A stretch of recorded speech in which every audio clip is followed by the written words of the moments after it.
새해가 밝았습니다. 새해에 저는 이제 갈라디아서를 가지고 수요 예배에 섰습니다. 수요 예배에 제가 와서 빌립보서, 룻기, 사사기, 그리고 네 번째로 이제 갈라디아서를 준비했습니다. 새벽에는 시편, 그리고 에베소서, 그리고 지금 히브리서를 하고 있습니다. 수요 예배와 새벽 예배를 꾸준히만 참석하셔도 지금 성경을 7권째 지금 떼고 있는 거죠. 그죠? 얼마나 은혜롭습니까? 그러니까 다른 데 가서 과외하시려고 하지 말고 있는 예배에 잘 참석하시면 아주 잘 제가 풀어서 최대한 은혜롭게 여러분의 눈높이에 맞게 전하려고 애를 쓰니까요. 국어 시간에 수학 공부하면 안 돼요. 그 시간에 있는 거 딴 데 하지 마시고 이 시간에 오셔서 이거 같이 하시고 미리 읽어도 보시고 끝나고 복습도 하시고 하면서 성경을 이렇게 같이 공부를 하면 굉장히 도움이 됩니다. 사도 바울은 13개의 서신을 썼습니다. 갈라디아서, 데살로니가 전후서, 고린도 전후서, 로마서, 골로새서, 빌레몬서, 에베소서, 빌립보서, 디모데 전서, 디모데 후서, 디도서 13권인데요. 13권 중에 제일 먼저 썼다고 알려진 게 뭘까요? 제가 왜 갈라디아서를 할까요? 저는 어려운 문제를 절대 안 냅니다. 제일 먼저 쓴 복음이 갈라디아서입니다. 사도 바울은 AD 33년 혹은 34년부터 활동하셔서 AD 60년간 거의 30년 동안 활동하신 걸로 알려져 있습니다. AD 33년에 다메섹에서 회심을 했습니다. 고꾸라져서 회심을 하고요. AD 60년에 로마 감옥에서 돌아가신 걸로 알려져 있습니다. 그러니까 30년 동안 사역하신 분이죠. 갈라디아, 아시아, 마게도냐, 아가야 등등 사도 바울이 30년 동안에 정말 생명을 걸고 열심히 사역한 그곳에 사도 바울은 오늘날과 같아도 쉽지 않았을 텐데, 오늘날 전화도 있고 인터넷도 있고 뭐 비행기도 있고 쉽지만 그 당시에는 다 걸어 다니면서 편지로 오고 가면서 이 넓은 지역에 있는 교회를 세우고 그 모든 교회를 전체적으로 감독했습니다. 그래서 실제 감독이에요. 오늘날 저 감리교에서는 감독이 총회장과 같은 역할인데 사도 바울이 성경에서 말하는 감독, 슈퍼바이저 같이 여러 교회를 관할하고 무슨 문제가 있으면 바로 편지를 써서 성경을 전달하게 되는 그 역할을 30년 동안 아주 눈물 어리게 했다라는 거죠. 그 중에서 제일 먼저의 지역이 이 갈라디아 지방에 있는 교회입니다. 갈라디아 하면은 갈라디아 교회, 이런 하나의 교회를 말하는 게 아니라 갈라디아 지방을 말하는 것입니다. 갈라디아 지방은 쉽게 말해서 1차 전도 여행을 갔을 때 비시디아, 안디옥, 이고니온, 루스드라, 더베 이 4개의 도시를 1차 전도 여행을 했는데 처음에 전도했던 이 지역이 하나로 묶어서 갈라디아라고 말했습니다. 이 갈라디아 지역에 그래서 편지를 쓴 것이 갈라디아서죠. 지도 한번 볼까요?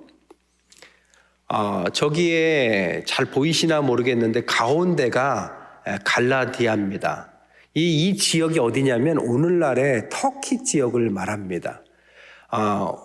이거보다 조금 더 큰 지도를 보자면 다음 거요. 이게 지중해를 말하는 거죠. 저 지도의 오른쪽 밑이 예루살렘입니다. 그 위쪽에 안디옥에서 사도 바울과 바나바를 파송하는 장면이 나오잖아요.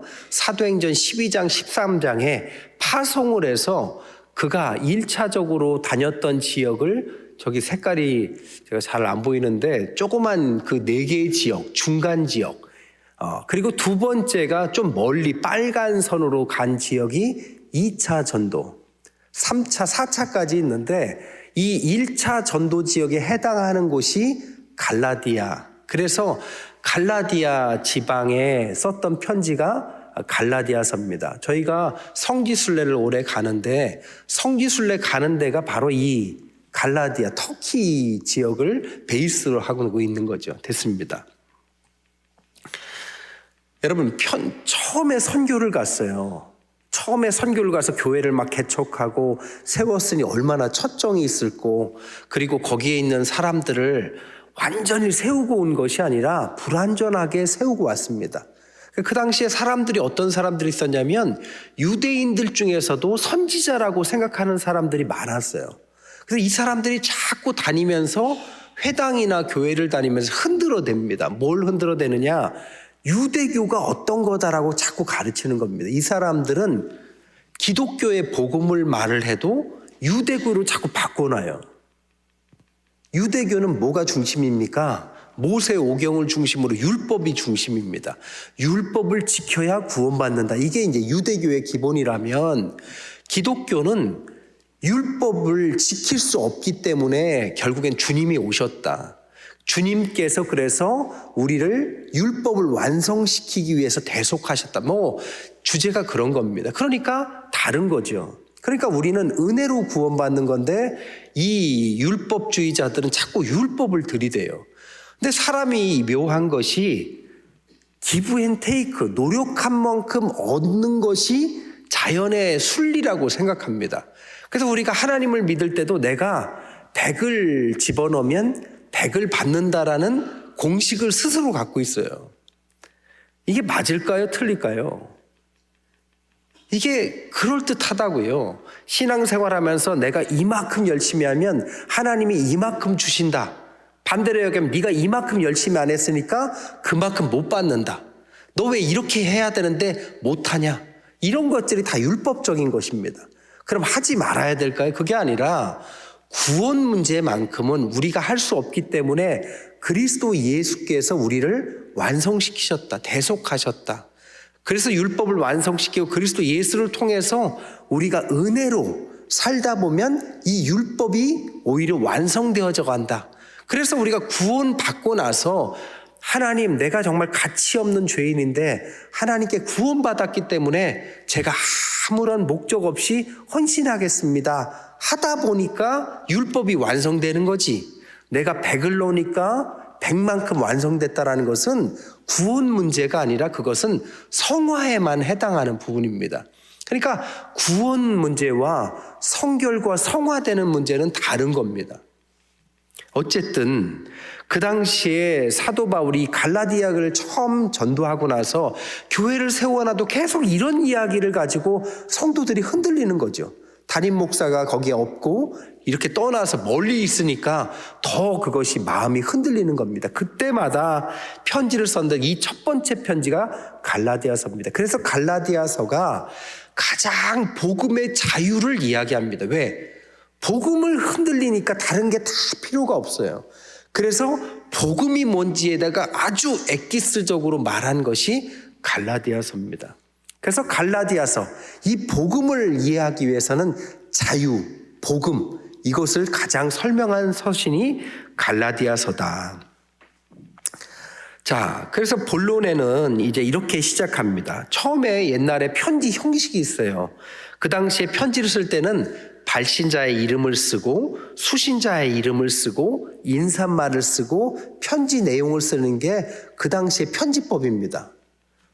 오늘날도 뭐 군대 간 자녀들이 편지 오면 이렇게 막 쓰지, 아빠 안녕 이렇게 쓰는 게 아니라 뭐 봄꽃은 어떻게 되고 하늘은 어떻게 하고 천고 마비의 계절에 이런 식으로 편지의 형식이 있듯이 그 당시에도 그렇다고요. 그런데 이 편지들은 그렇게 쓰지 않고 부연 설명들이 많습니다. 어떤 설명들이 많느냐? 오늘 보니까 1절에 보니까 오직 예수 그리스도와 그를 죽은 자 가운데서 살리신 하나님 아버지로 말미암아 사도된 바울, 이 첫 문장으로 시작된다라는 거죠. 왜 처음에 자기를 소개할 때 사도된 것을 설명을 하느냐? 아까 말씀드린 거짓 교사들 때문입니다.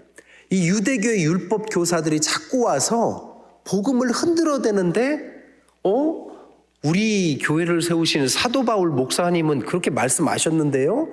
그렇게 말씀 안 하셨는데 왜 그렇게 말씀하세요? 이럴 때 거짓 교사들이 뭐라고 했느냐? 사도 바울은 사도가 아니야. 그는 사도가 아니야. 사도가 누굴까요? 예수님의 12제자만 사도입니다.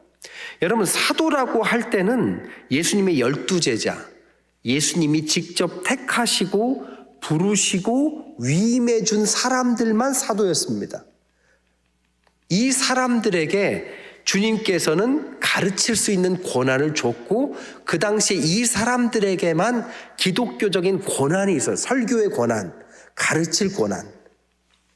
근데 사도 바울은 예수님께서 부활 이후에 만났지 부활 전에 예수님의 12제자 중에 사도 바울은 들어가지도 않았고 만난 적도 없습니다.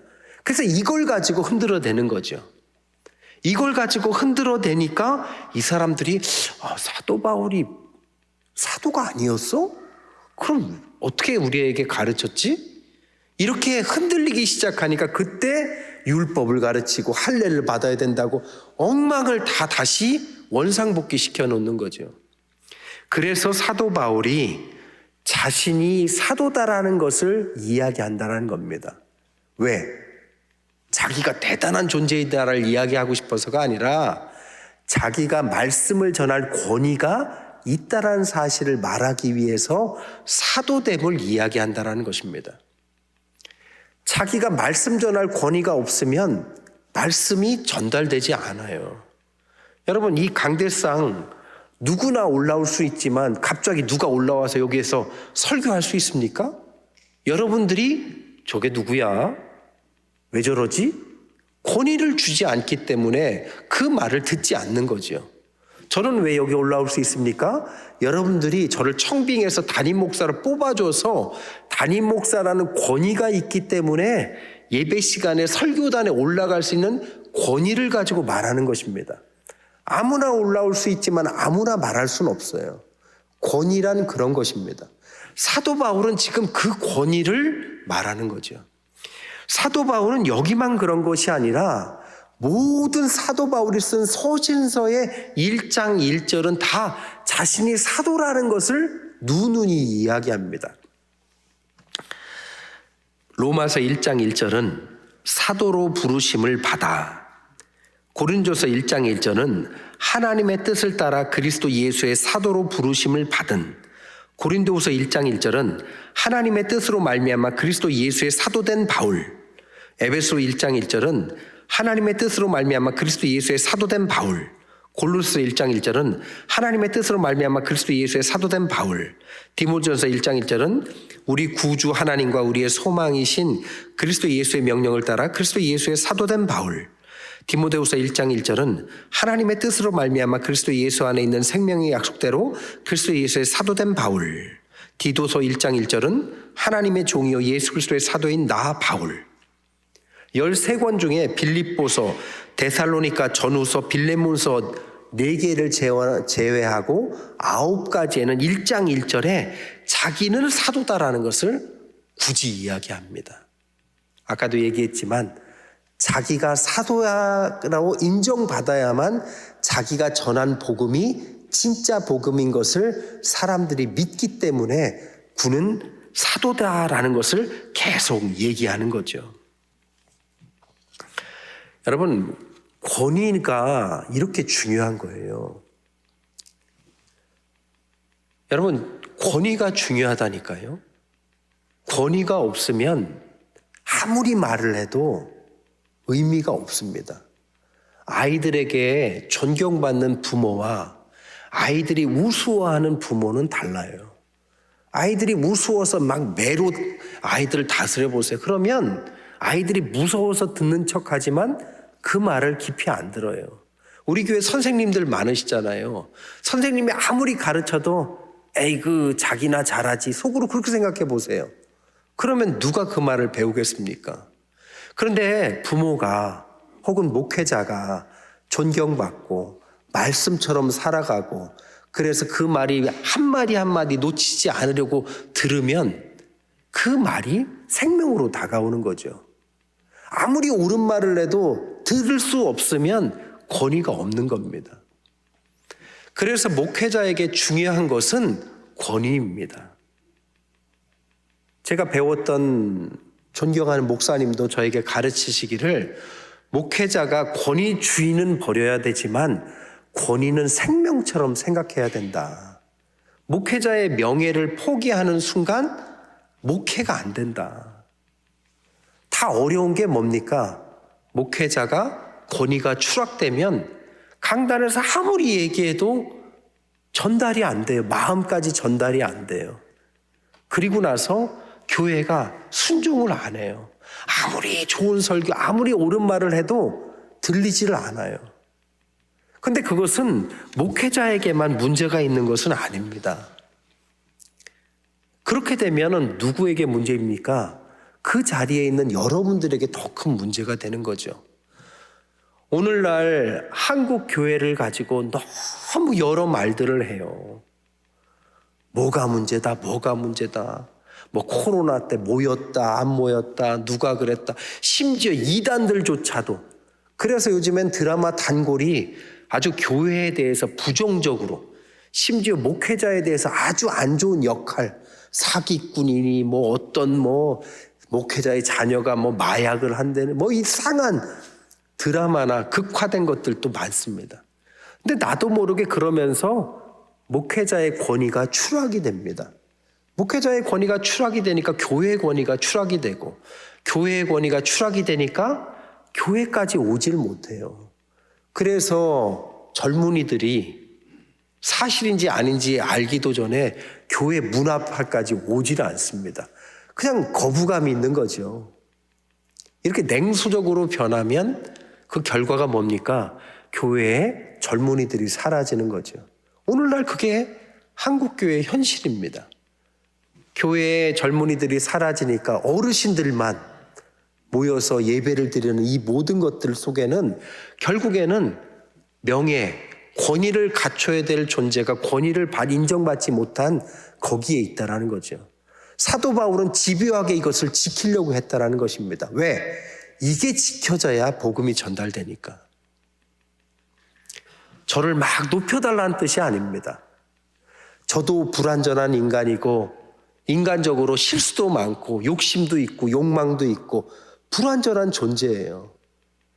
하지만 제가 어떻게 하나님처럼 되겠습니까? 하지만 그래서 저도 애를 쓰는 거죠. 안 좋은 모습을 안 보여주려고 하고, 그래서 좀 부족한 것 같으면 숨으려고 하고, 여러분하고 관계가 나빠지지 않으려고 노력하고. 왜요? 저를 위해서가 아니라 여러분을 위해서. 아마 모든 목사님들의 마음도 비슷할 거예요. 하지만 이렇게 하다 보면 우리가 연약하기 때문에 성도들을 실족시킬 때도 있어요. 목회자들이 그렇게 연약해요. 그럴 때 여러분들이 저를 위해서 기도해 주셔야 돼요. 제가 잘하려고 합니다. 진심으로. 여러분들을 위해서. 왜냐? 저는 그것을 위해서 목회자가 됐으니까요. 목회자가 막 즐거워서 그러는 거 아닙니다. 하나님께서 그리스도의 복음을 전하기 위해서 세웠는데 권위 없이 말을 해도 말이 들리지 않게 거기까지 도달하지 않으면 그게 무슨 의미가 있겠어요? 그러면 목회를 접어야죠. 그래서 목회자들이 한번 실수를 하면 목회를 못하는 거죠. 옛날에 전병욱 목사님 청년 목회를 10,000명 이상 모이고 막 그랬어요. 한번 실수를 했더니 청년들이 다 나가버리고 개척을 해도 1,000명 이상 모이질 않아요. 1,000명도 대단한 거지만 그 옛날에 그런 권위가 추락된 거, 똑같은 설교를 해도 들리질 않아요. 사도 바울은 복음을 위해서 그런 겁니다. 저도 마찬가지고요. 복음을 위해서 이렇게 말을 하면서 비로소 복음을 이야기해요. 3절에 뭐라고 하느냐? 복음을 두 가지로 말합니다. 은혜와 평강이 있기를 원한다. 인사말이 아니에요. 은혜와 평강이 복음이 중심입니다. 은혜가 뭡니까? 값없이 주님에게 주어진 은총이다, 이런 뜻이고, 평강이 뭐냐? 하나님과 우리 사이의 평강, 인간과 인간 사이의 평강, 이 모든 것들을 복음 안에서 답을 얻을 수 있는 거지요. 그러면서 복음의 본질을 이야기하면서 뭐라고 합니까? 4절에 보니까 그리스도께서 하나님 곧 우리 아버지의 뜻을 따라 이 악한 세대에서 우리를 건지시려고 우리 죄를 대속하기 위하여 자기 몸을 주셨다. 우리 몸을 대속하기 위해서 속죄의 대가, 이건 펠이라고 그러는데 세상에 있는 모든 죄를 속죄하기 위해서 주님께서 십자가를 지신 것을 말하고, 목적이 뭐냐? 악한 세대에서 우리를 건지시려고 그러신 것이다, 이렇게 말을 합니다. 복음의 목적은 건짐받는 것입니다. 이것을 원어로 엑자이 레우라고 하는데요, 이 세대에서 구출하겠다, 이런 뜻입니다. 사도행전 7장 34절에는 모세에게 이 단어를 쓰고 있습니다. 사도행전 12장 11절에는 베드로가 이 단어를 쓰고 있고요. 사도행전 23장 27절에는 사도 바울이 이 단어를 씁니다. 이 엑자이 레우라는 단어가 건지신다. 사실 생각해 보세요. 이 세 사람도 주님이 그렇게 건져내셨습니다. 모세도 건져내셨고, 베드로도 건져내셨고, 바울도 건져내셨고, 건짐받은 사람들이 또 주님의 이름으로 사람들을, 모세도 건져냈고 베드로도 건져냈고 사도 바울도 건져냈고. 그래서 복음을 뭐라고 하느냐? 구출의 종교다, 이렇게 말합니다. 우리가 왜 전도해야 될까요? 구출을 위해서 한 거죠. 어디서요? 악한 세상이 아니라 오늘 본문에는 악한 세대에서 이렇게 말합니다. 악한 세상이라고 말할 때는 월드를 썼는데 악한 세대는 에이지, 시대를 말하고 있어요. 즉 지금 이 시대가 어떤 특정 장소가 아니라 하나님 앞에서는 악하다라는 겁니다. 악하다는 생각 안 하세요? 전 참 악하다는 생각 많이 해요. 제가 외국을 다 다녀봐도 천국이 없어요. 미국이요, 굉장히 잘 삽니다. 진짜 100불, 200불 갖고 가면 코스코 가가지고 상다리, 아니 카트가 아주 그냥 넘쳐나게 살 수 있어요. 그렇게 물건값이 싸요. 자동차 기름이 얼마나 싼지 몰라요. 그래서 막 몇 기통 그렇게 좋은 자동차를 타고 다닐 만큼, 집도 아무리 가난해도 최소한 50평에서 100평씩은 삽니다. 그런데 그렇게 잘 사는 나라도 총 들고 사람들을 쏴 죽이는 일들이 비일비재해요. 그것도 악당들을 쏴 죽이는 게 아니라 꼭 어린아이들, 젊은이들, 연약한 사람들을 쏴 죽여요. 이게 얼마나 악합니까? 마약이요, 너무 쉽게 구하고 요즘에는 아예 합법화돼 있어요. 어떤 면에서는. 이게 얼마나 무서운 세상입니까?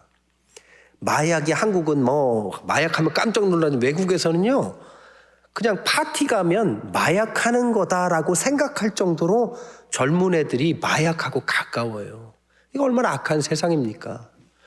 유럽도 마찬가지예요. 좋은 세상이고 복지가 좋아가지고 나이 들어서도 자신의 품위를 유지할 수 있는 모든 걸 갖고 있지만 사람들이 굉장히 우울해합니다. 우리 아이가 다니는 학교가 30 몇 명인데요, 거기에서 이혼하지 않는 가정이 몇 가정 안 돼요. 이혼을 한 번 하는 게 아니라 적어도 3번에서 4번 하는 게 문화입니다. 왜 이혼하느냐? 사랑하지 않으면 이혼한대요. 여러분, 사랑하지 않으면 이혼하신대 할 수 있어요? 그러면 여러분들은 사랑하시느라고 뭐 이혼 안 하시겠지만, 이 결혼하면서도 이혼을 생각할 수 있어요. 서너 번, 너어 번, 대부분의 사람들이.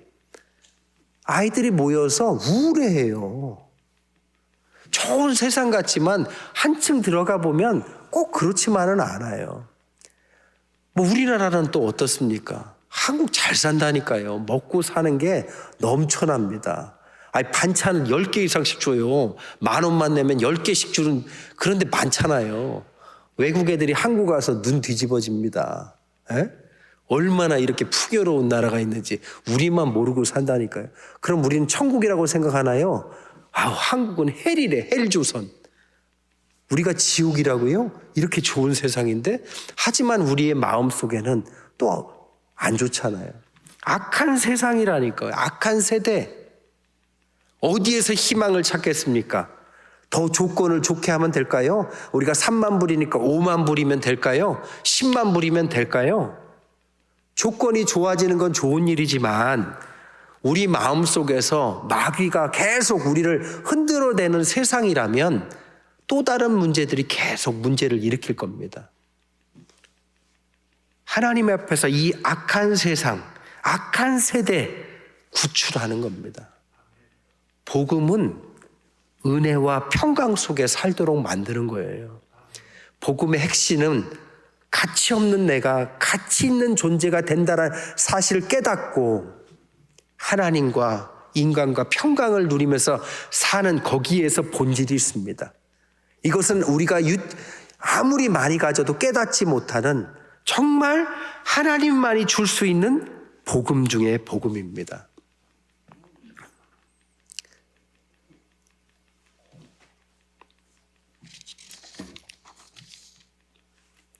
북한에 잡혀갔다가 가장 오래 감옥살이를 했던 이면수 목사님이 책을 쓰셨어요. 내가 누구를 두려워하리요, 이렇게 책을 쓰셨는데 북한이란 나라에서 오랫동안 감옥살이에서 얼마나 고통스러웠겠습니까? 근데 그가 이렇게 고백을 하셨어요. 책에 고난을 통과하는 사람이 99명이라면 번영을 통과하는 사람은 1명이 되기 힘든다는 말처럼 나도 고난은 잘 통과했다. 어쩌면 이제부터 싸워야 할 번영과 축복의 시간이 더 힘겨운 인생의 싸움이 될 것이다. 감옥에 있는 동안 하나님께서는 내게 지극히 가난한 마음과 죄악에서 떠날 수 있는 훈련을 주셨다. 이 상태만 유지하면 하나님의 영광을 가리지 않고 살아갈 수 있으리라는 믿음이 생겼다. 한순간도 낭비 없이 살 것이다. 방황하지 않고 나태하게 보내지 않을 것이다. 시간을 전략적으로 사용할 것이다. 우선순위에 맞추어 성령의 인도받는 카이로스의 시간을 살 것이다. 이런 생각을 하니 매분 매 초가 아까웠다. 그래서 내 감옥 생활은 하나님의 시간표가 되었다. 매우 힘들고 외롭고 고달팠지만 매일 감사와 기도와 노동으로 충만하게 보냈다. 지금 생각해보면 모두가 주님의 은혜였다. 나는 북한을 정말 고맙게 생각한다. 고난당한 것이 모두 내게 유익이 되었기 때문이다. 그들은 하나님의 도구로 쓰였을 뿐이다. 내게 언어폭력을 가하며 무척 힘들게 했던 형제들도 다 용서한다. 그들도 필요해서 주님이 사용하셨기 때문이다. 그들도 그곳에서 태어났기에 그럴 수밖에 없었을 것이다. 내가 남한에서 태어나 캐나다 시민이 된 것이 감사할 뿐이다. 신비 가운데 가장 놀라운 것이 고난이 신비가 아닐까 싶다. 십자가의 신비는 또 얼마나 놀라운가. 북한에서의 고난 이후에 나는 어린아이처럼 오직 나의 사랑하는 아빠 아버지만 바라보며 살게 되었다. 이렇게 썼습니다. 복음은 단순하지만 복음의 진의를 깨닫는 사람에게는 다른 어떤 것과 비교할 수 없는 그 안에 진짜 본질이 있습니다. 우리가 교회를 통해서 얻어야 될 것은 기도 열심히 해서 외적인 조건을 좋게 만드는 것이 우선이 아니라 그것은 부가적인 것이고 제일 먼저 해야 될 것은 복음 안에 더 들어가는 것입니다. 복음 안에 들어가서 우리가 어떤 존재인지를 복음에서 답을 찾고 그리고 그 복음에서 주시는 길 속에서 앞으로 나아가야만 그 속에서 반짝이는 작은 길이 보이는 것입니다. 우리가 갈라디아서를 사도 바울이 어떤 심정으로 멀리 떨어졌지만 복음의 그 길을 잃지 말라고 성도들에게 정말 눈물 어린 복음의 가치와 자유를 전한 이 복음 갈라디아서를 우리가 함께 나누면서 다시 한번 십자가의 길을 걸으신 그리스도를 생각하고 가장 단순하고 가장 심플한 것 같지만 이 십자가가 나에게 오늘 우리에게 우리 교회에게 어떤 의미가 되는지 깊이 묵상하시면서 기도하시는 그런 수요 저녁 되시기를 주님의 이름으로 간절히 축원드립니다. 기도하겠습니다. 하나님 감사드립니다. 단순한 복음의 진리 속에 우리가 우리의 삶을 던지기를 원합니다. 하나님, 이 복음의 가치를 하나님 우리 성도들이 귀하게 듣고 정말 진리로 받아들이고 복음의 진리 가운데 참 생명의 눈을 뜨는 하나님 우리 태평의 성도들 되게 하여 주옵소서. 2024년에는 다른 어떤 것이 아니라 오직 복음 가운데 우리가 참 진리의 눈을 뜨는 우리 교회 되게 하여 주옵소서. 산적한 많은 문제를 들고 왔습니까? 오늘 이 복음 가운데 하나님 우리를 던져 넣어서 그 속에서 답을 발견하는 은혜를 더하여 주옵소서. 예수 그리스도의 이름으로 축복하며 기도드립니다. 아멘.